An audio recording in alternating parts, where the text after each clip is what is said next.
我当时在最上面的时候，我看到那个坡，我感觉我下不去了。我也是。我就感觉不行不行，我要不还是回去吧，走不了，这个路真走不了，太陡了。对。Hello，朋友们，大家好，我是 Cleo， 欢迎来到今天的播客。最近我在云南的香格里拉，昨天我和我的朋友多少去徒步了，我们去阿布吉措徒步，我们花了一整天的时间，走了18公里，7.5个小时，爬上了一座又一座的山。然后在整个徒步过程中，我们看到了很漂亮的风景，当然也有很多冒险的事情。所以这期播客，我就想和我的朋友多少一起来复盘一下我们在香格里拉阿布吉措徒步的故事。我已经迫不及待要和大家分享这次徒步了。如果你准备好了，那我们就赶快开始吧。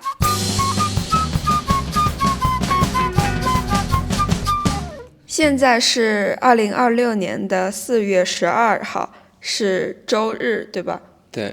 然后我们是周4去阿布吉措徒步的，大概是花了1天的时间，7个半小时，走了18公里，对吗？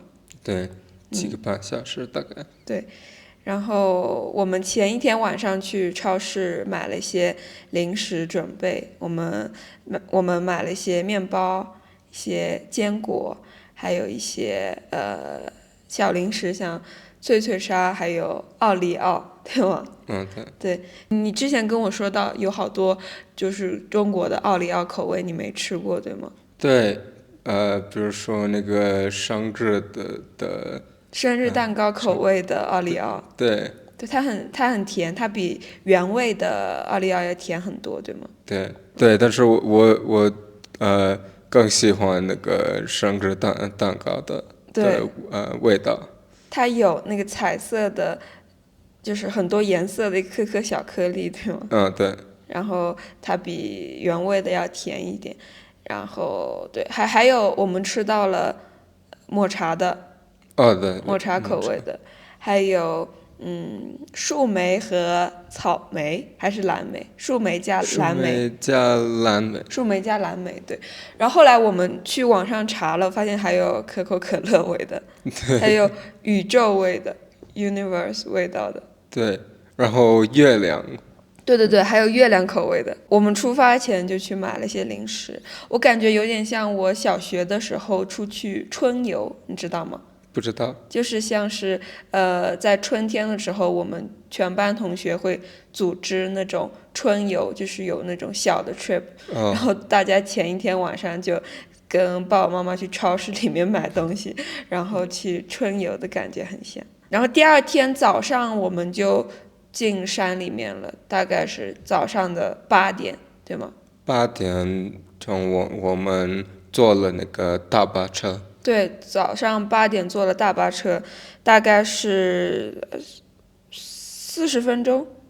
对，40分钟大概。对，40分钟大概。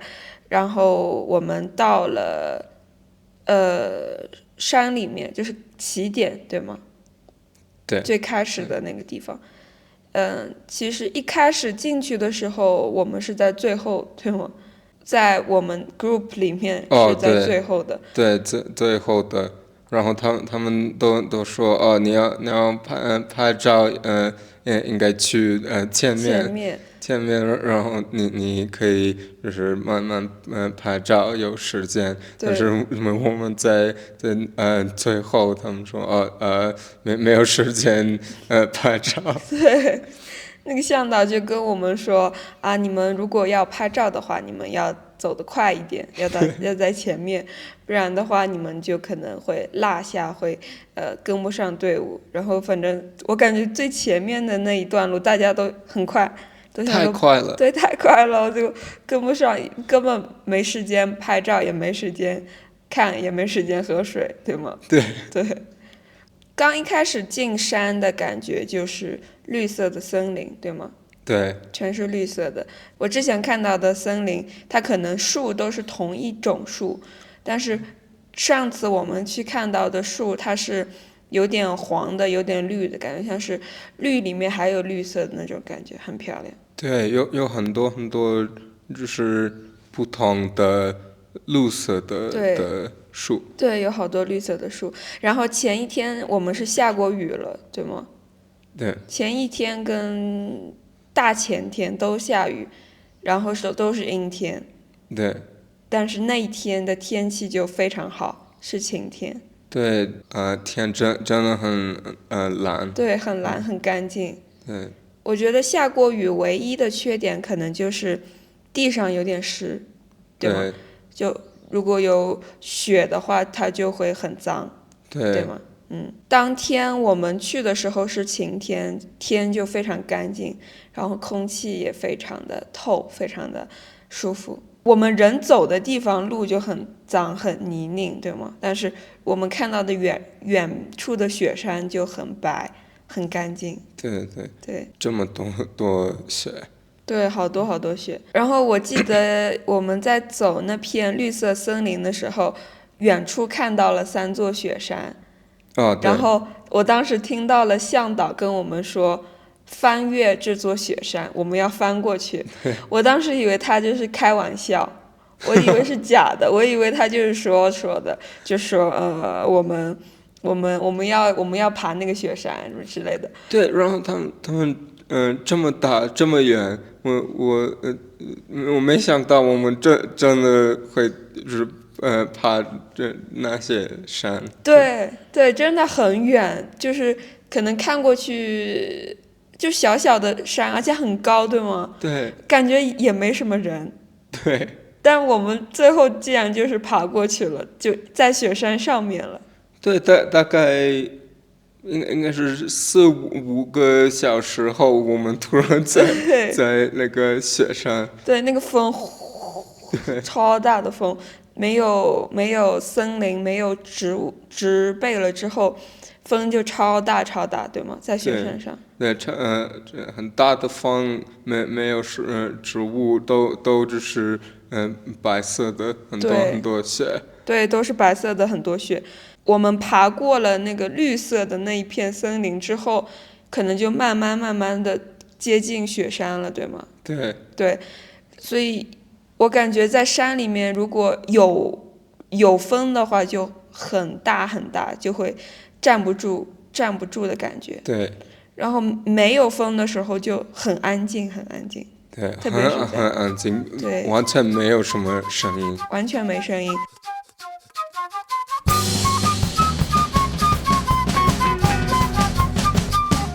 我在雪山上的时候，跟你讲了一个故事，就是关于那个卡瓦格博的神山爷爷的故事，对吗？对对，然后我想在这里再给大家讲一下，就是这个事情是发生在1990年到1991年，然后当时有一支中日的联合登山队，他们想要去攀登梅里雪山的主峰卡瓦格博，但是遇到了山难，遇到了雪难。当地村民讲述的这个故事就是那一年的神山爷爷，他去印度开神山大会，这个神山大会就是全世界所有的神山都要在那边进行开会，然后神山爷爷他开完会回来的路上，他看到了他的肩膀上面有几个小黑点，然后他就抖了一抖肩膀，中日联合登山队就掉下去了，然后就发生了这一场雪难。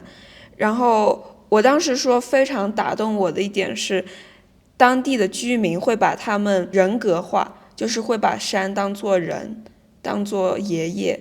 所以我会感觉他们不是把山当做可能自然，当做植被，当做森林什么，而是把山当做了一种有灵性的存在，好像他们是有生命的，是一爷爷，是非常鲜活的，非常有生命的东西。所以我觉得徒步的过程中，我也慢慢开始有这种感觉，就是大自然是非常有灵性的，非常有力量的。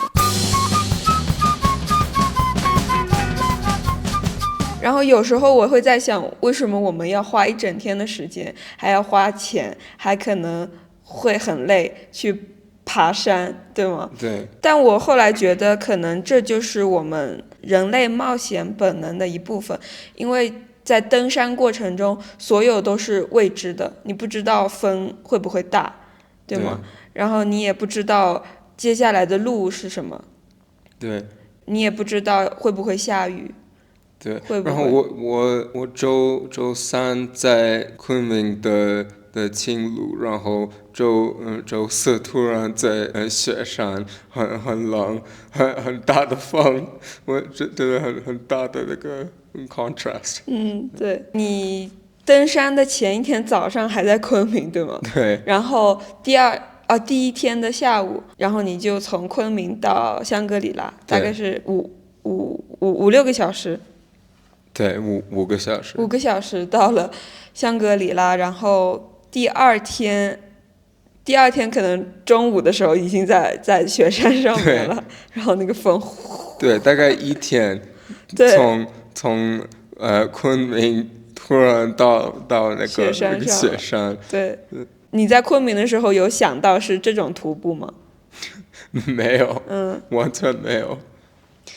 你可能觉得是苍山那种有索道的那种，对，以为就是像那种我们一路上都会有路边有那个大妈大爷在卖烤肠，5块钱一根，5块钱一根烤肠，对吗？对，然后都有那个索道。对，都有索道，感觉不是爬山就是坐索道上山。对，上山。对，上山。对。但这次我们是去的是非常原始的山里面，是阿布吉措的这一条非常经典的路线，它一共是18千米。然后在接近结束的时候，我们会看到阿布吉措。措这个字的意思，在藏语里面意思就是湖，然后阿布吉这个词意思就是一个神奇的地方。所以阿布吉措这个湖，它的意思就是一个神奇的湖。然后我们在大概爬下那座雪山的时候，就看到了阿布吉措，对吧？对，最害怕的对，最害怕的一段路，我跟多少都觉得是从雪山的顶上下到阿布吉措旁边的那一段路。好像叫做死亡坡。什么？死亡就是 death。然后坡就是它是有一个slides 的一个坡。对。然后他们就说死亡坡，因为这条坡真的很陡很难。对吗？对，我真的很害怕。真的很害怕，一个是它很陡，还有一个就是很滑，刚下过雨，对吗？对。然后都是碎石子，我感觉摩擦力也不是很强，就很难很难那一段。对，然后我们的向导他就跑步的就是下那个这段路。对，我记得当时向导还说你们要走 S 型的路，然后很快的，这样就不会摔了。然后他就很快的跑下去，他像是跑下去的，对吗？对，然后他在爬时候说不要怕。对，他说不要怕。我们都真的很害怕。对。后来我就觉得我们的登山杖真的很重要，如果没有登山杖的话，我感觉我都无法下那个坡，我可能就滚下来。对，我觉得这真的很重要。对，那个登山杖真的很重要。对，所以我觉得我们花一整天时间，花了钱，花了精力去爬山，也是一种冒险，就是一种探险。adventure 对吗？对。就因为你在山上面很多东西都不知道会发生什么，你不知道你会不会摔倒，你不知道风会不会大，然后你也不知道下面的路是什么，是雪山还是森林还是河还是小溪，还是会突然碰到一只牛，或突然碰到老虎、狮子把你吃掉之类的，你都不知道。对，然后我真的没想到我可以就是碰到雪，我以为我们可能看那个雪山，对然后看雪很远的雪，但是我们真的就是就是路上也有很多雪。对，路上也有很多雪，然后我记得当我们真正爬到那个雪山的时候，我看到雪我就立刻躺下了，对吗？对我就立刻躺下，然后我当时就是这样看着天空，我觉得好安静，好安静，只有我压在雪上的那个声音，只有雪的声音，然后其他所有的声音都被雪吸走了，很安静，很安静。然后我只能看到那个蓝天，然后当时是太阳，然后眼睛基本上都睁不开，但是我能够听到，就是所有的声音都被雪给吸走的那种感觉，非常非常神奇。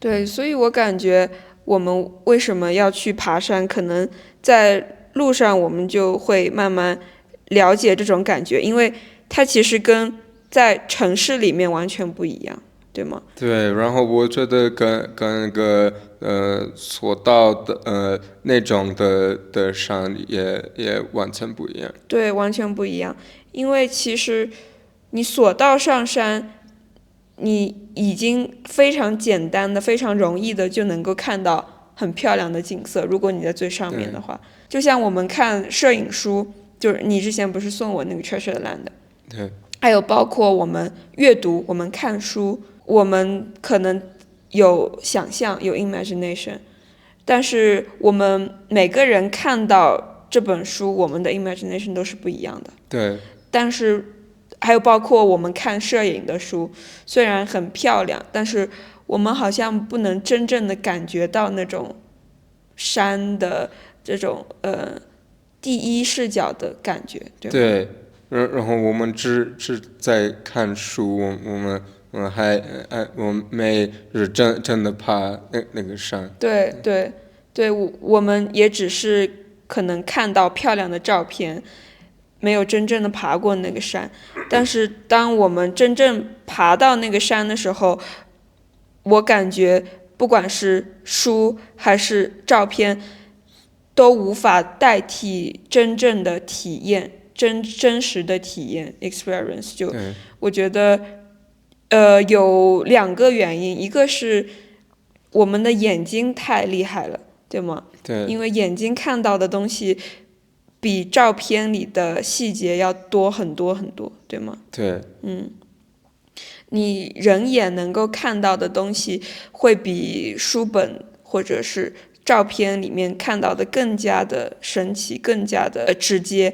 还有一个，我觉得可能就是想象和体验的关系，因为你每个人脑子里的雪山都不同，但是当我们真正的站在山上的时候，我们看到的都是同一座山，对，都是同一个山。而且我们都就是感觉到同一的风，对，就是我们都很累，我们都爬了很长的那个对路，对我们很累，我们可能有点冷，我们感觉到很多大的风。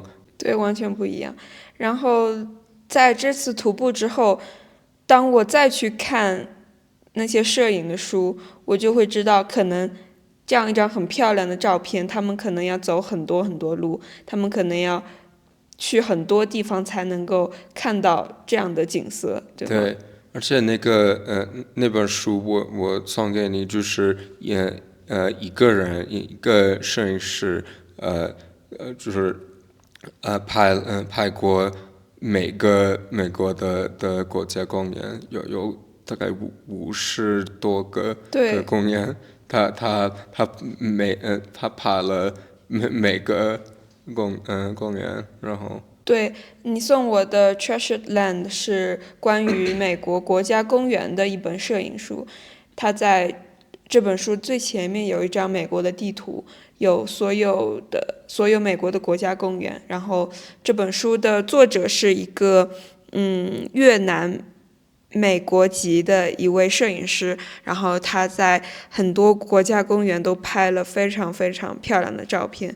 对，所以我感觉在这次爬山之后，我能够感觉到摄影书里面的那些照片是真的非常不容易，非常难，而且是一个人拍的。对，我觉得每张照片可能要几个小时，爬山，几个小时拍很多很多照片，也要几个小时，就是剪辑的。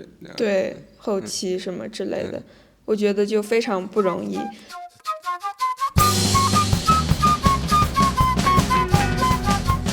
对，然后我记得我们走到一块平原的时候，你问我想不想住在上面，对吗？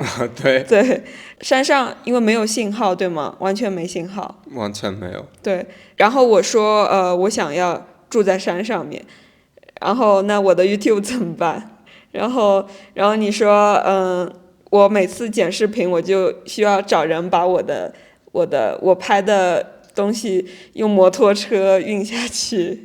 对，你可以把你的硬盘就是给他们，然后他们可以帮你就是上传你的 YouTube 视频。对。然后第二天他们可以回来有那个评论打印然后你可以看大家的评论，然后你可以手写你的回答，然后他们可以帮你在 YouTube 上写你的评论。对，因为山上没信号，所以我们一路上看到很多摩托车，对吗？对，很多很多。对，那些摩托车是为了，就是如果有人走不动了，他们累了，或者真的有发生什么危险的事情，他们就可以把他们运上去或者运下来，对吗？对，我觉得每个小时我们可能看到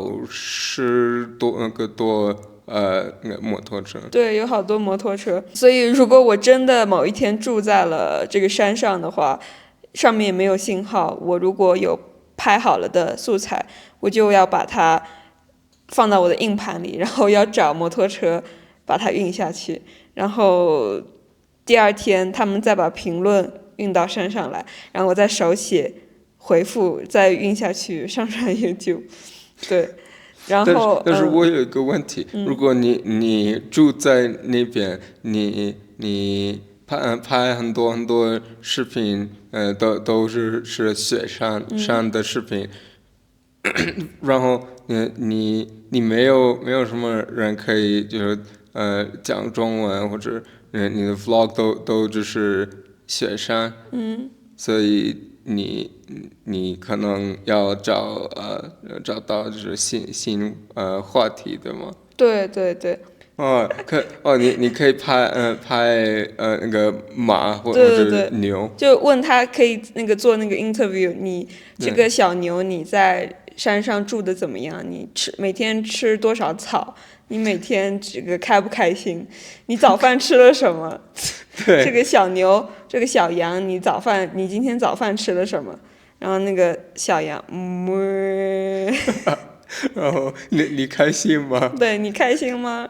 然后那个小牛，对，我记得我们前几天在那个松赞林寺的时候，也看了可能有2-3只牛，2只牛，看他们吃草，看了可能有10分钟。对，我们是大概10分钟就在看他们吃草。对，一只是黑白的牛，还有一只是黄色的牛，对吗？对。然后我们就看了10分钟他们吃草，而且他们完全没有抬头，就一直低着头在吃草。对，然后他们都不管我们。对，他们完全没看到我们，也不知道有没有看到我们，可能看到了，但是他们也不管我们。对。他们只在吃草。对。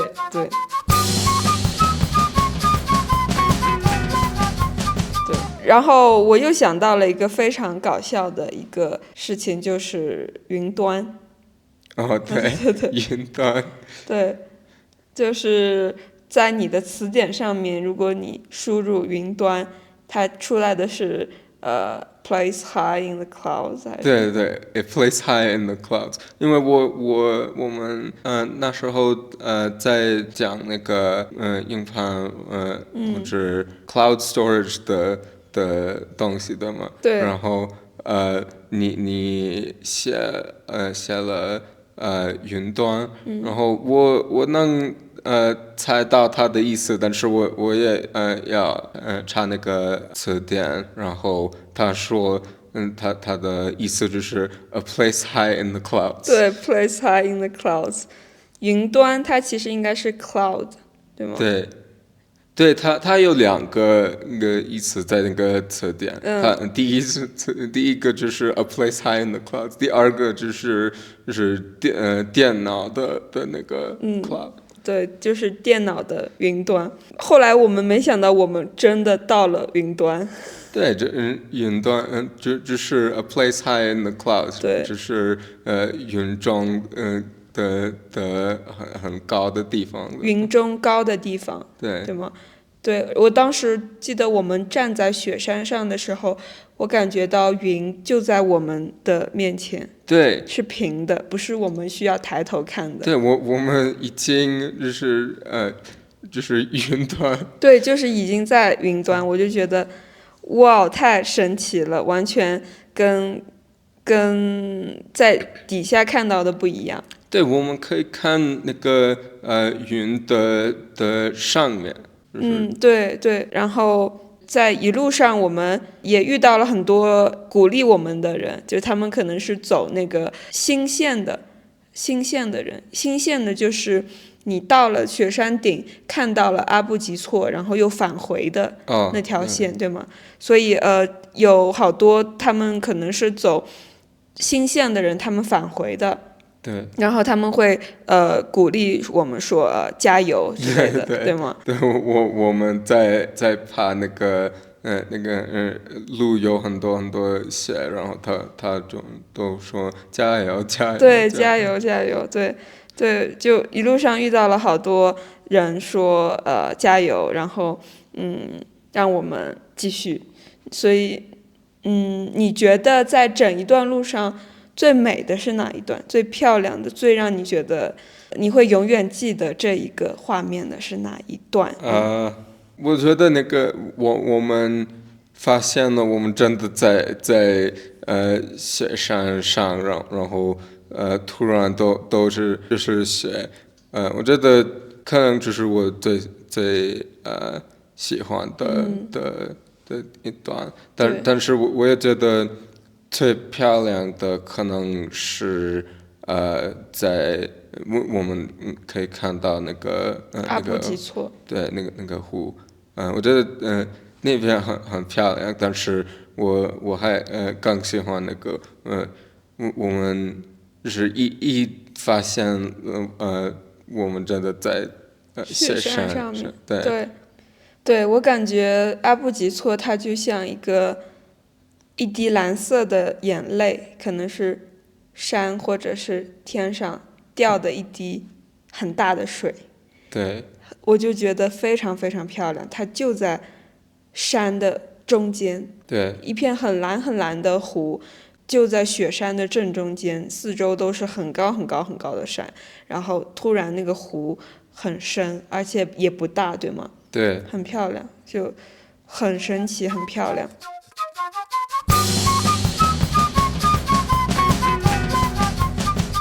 我又想到了我们其实一路上也拍了很多照片，对吗？对，都是胶片的。对，都是胶片的。现在让你回想一下，你最期待或者是你觉得拍的最美的一张照片是在哪里的？我拍了那个一条路，它是那个 S，对，然后有很多雪，然后在那个背景有雪山。对，我当时也想拍那个构图，但是因为我的胶片可能是用完了，所以我用了手机拍的那张照片。对，我感觉有时候，特别是拍胶片的时候，因为胶片只有可能36张，对，所以你每到一个新的地方，你都会觉得哇，好漂亮，我必须要拍一张，我必须要拍一张。然后下一秒，你可能又到了新的一个地方，你会觉得好像比刚刚那个照片更漂亮，好像距离雪山更近了，更漂亮了。然后你又想按快门，但是只有35张、36张。对，每次更漂亮，但是还只有36张。对，感觉每到下一个阶段，你都会看到比上一个阶段更漂亮的照片，所以你有时候会感觉，我刚刚应该不拍的，我应该拍这张之类的。对，但我觉得我们拍出来的照片应该都会很漂亮。很遗憾的是，我在阿布吉措没有拍到胶片，你有拍到对吗？拍到什么？阿布吉措的湖的照片。我拍到了一张那个湖的照片，但是我那时候很害怕，所以我不知道我拍的怎么样，可能没有好看的那个构图，或者可能没有正常的曝光，我不知道。我拍的很快，因为我真的害怕。对，因为那个地方很高，而且风很大很大。对。我记得我的手套丢了一只，然后我当时在那个山顶上，在风很大的地方，我就没有手套，然后我感觉我的手已经没有感觉了，就完全僵了，然后也动不了，然后非常非常冷，我感觉可能我的手要坏掉了之类的，反正很冷很冷。然后接着我就找到了一只手套，然后还有一只手套可能掉在半路上了，我也不知道。反正就是在阿布吉措最高点的时候，很冷很冷，很难很难拍照。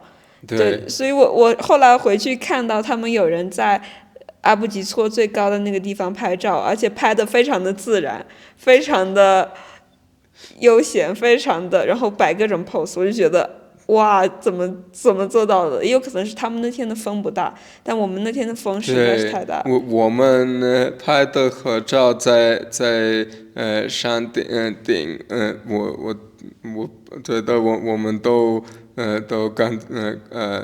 看起来很累，很冷。对，都很冷。风很大，我们的头发就都头发都吹乱了，然后。对，我就觉得是一次非常全新的体验，就是你需要有一个向导，需要有一个 guide 在带你走完这一段路，因为完全就是在山里面，如果你没有 guide，你就可能走丢，你也不知道可能往左边走还是往右边走。对，没有很多牌子，没有地图。对，他们知道的怎么去那个阿布吉措。对，我觉得我们的向导都非常厉害，他们知道路，然后也非常熟悉地形，走的也非常熟练。那个 S1 的那个向导，我觉得哇，太厉害了！不要怕，不要怕，然后自己立刻跑下去了，好快。对，我记得你跟我说，你走在那段坡上的时候，你感觉你要直接钻到湖里面了，对吗？对。虽然我们在这很高的地方，我觉得我不能就是掉在那个湖里面，但是我的想里都只是我突然掉下去。对，我觉得那一段路真的很害怕，我现在想起来都还害怕，可能就是因为那段路很难很害怕，所以我会一直记得它。我可能每次想到这个阿布吉措的雪山，我就记得那一段路，可能我的脚就在抖，然后我很害怕，我只可能看我脚下的那一小片地，我就一直害怕。然后除了这一点害怕的，可能印象深刻的就是雪山很漂亮，然后有那个漂亮的湖，但是害怕的那一点就是那个永远都，我觉得我可能不会忘记这个很害怕的瞬间。对，我记得我那时候问你，你害怕吗？那你说有点害怕，我说我也有点害怕，但是我们都非常害怕。对，都非常非常害怕。我当时在最上面的时候，我看到那个坡，我感觉我下不去了。我也是。我就感觉不行，我要不还是回去吧，走不了，这个路真走不了，太陡了。对，就是我感觉到，我可能感觉到那个湖是在很底下面的，最底下面，因为我们一直往上爬，一直往上爬，所以我能够猜到可能我们需要有下去的，但我没想到是这么陡的下去的。对，我也没想到是这么陡，对，慢慢，很害怕，下去了，终于下去了。然后到后来的坡其实都还好，都没有这么陡的坡。对，然后你觉得上山难还是下山难？下山难一点，对。肯定是下山。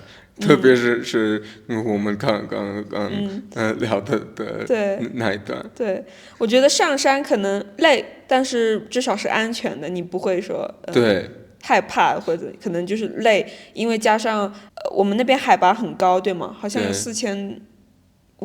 4500的。4500左右可能，对，所以是高原的地形，你的氧气也非常的少。可能会有一些高原反应啊什么，所以你上山的时候可能会感觉到有些气喘，有些喘不上气，然后感觉到很累，特别是爬比较陡的上坡，对吗？对。但我感觉至少你会感觉不害怕，但是下山的时候你是真的感觉你要掉下去了，你可能会被摔死，你可能会死，这种害怕的感觉。那你觉得呢？上还是下山？我觉得下山更折磨一点，更害怕一点。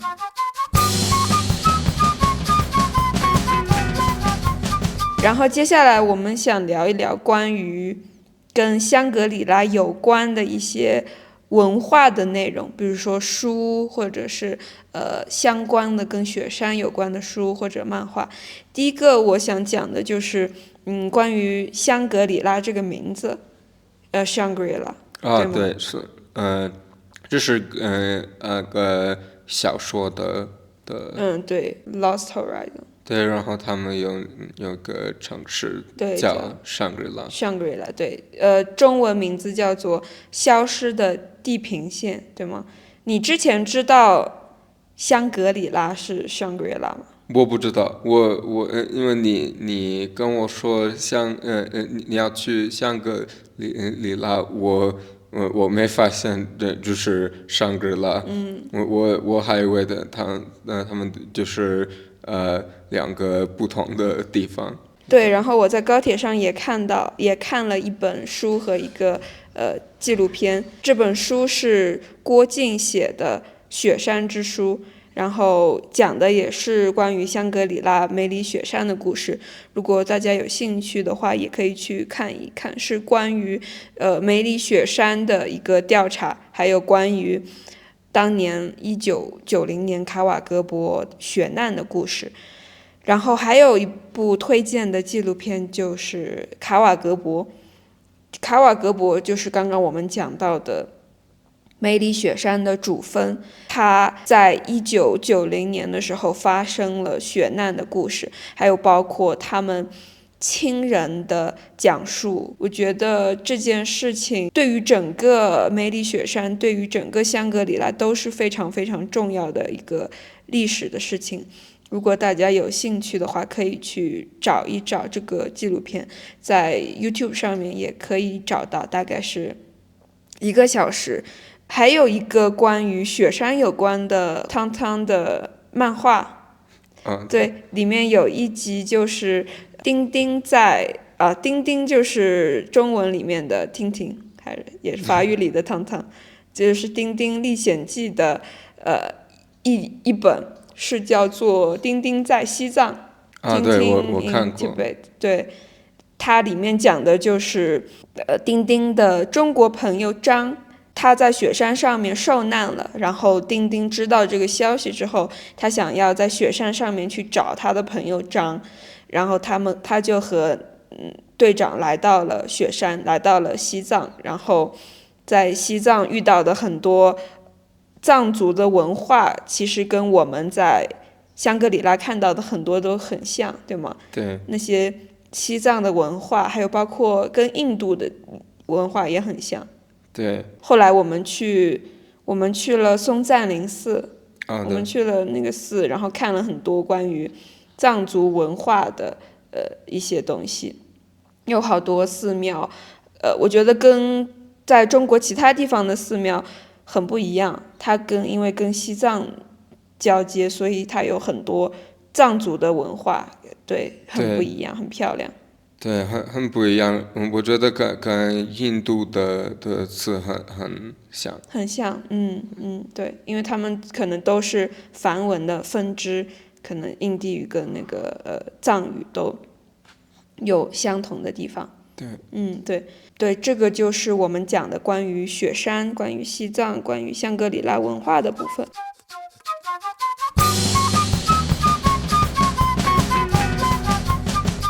对，所以这就是我们非常非常独特的一次徒步的经历，我想跟大家分享这个故事。在这个 podcast 的最后，我想分享一段在《雪山之书》这本书里面写的一首民歌，我觉得非常非常美，非常能够概括我在雪山上的感觉。我给大家读一下。有一首德庆民歌这样唱道：我最喜欢的颜色是白上再加一点白，就像白色的岩石上落了一只白色的雏鹰。我最喜欢的颜色是绿上再加一点绿，就像绿色的核桃林中飞来一只翠绿的鹦鹉。好了，那这就是这期 podcast 的全部内容了。在这一期 podcast 里面，我和多少聊到了我们在香格里拉的阿布吉措徒步的故事。我非常喜欢香格里拉，如果大家有机会来云南的话，也可以去体验一下这个非常经典的阿布吉措的徒步的路线。然后如果你曾经去云南玩过，或者想去云南玩，你有什么想法，或者你有什么徒步的经验，或者你有什么关于拍照的，如果你在听这期 podcast 的时候有什么想法，你也可以在评论区告诉我们。那这就是我们这期节目的全部内容了，我们下期 podcast 再见，我是 Cleo， 拜拜。